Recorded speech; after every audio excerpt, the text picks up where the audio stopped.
The MLB trade deadline is just over 1 month away, and the Blue Jays have a few very obvious needs going into August 2nd.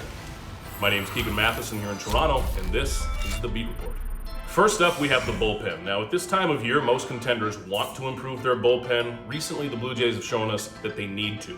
Now, that middle section of the bullpen following starters has been a bit soft recently, but even on the back end with Romano, Jimmy Garcia, David Phelps, Tim Meza, there is room to improve, and any development will naturally bump relievers back one rung on the ladder and make this a better bullpen.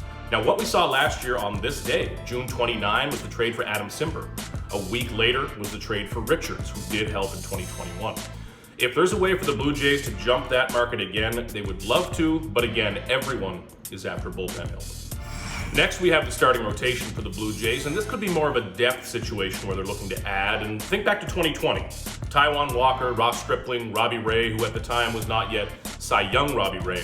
Those were the additions the Blue Jays brought in for that playoff push to shore up the back end of that rotation. I think you could see something similar this year because the Blue Jays are hoping Jose Berrios will get back to who he is. But at this point, Yusei Kikuchi is making it awfully hard to trust him, especially in bigger games down the stretch. That will be a priority for the Blue Jays. Down in the minor leagues, guys like Thomas Hatch, and on the Major League roster, Max Castillo would be the next options. So, who do they trade? Now, it's easy to turn this into fantasy baseball or a video game and just trade one of the catchers. Alejandro Kirk, Gabriel Moreno, Danny Jansen when he was back healthy.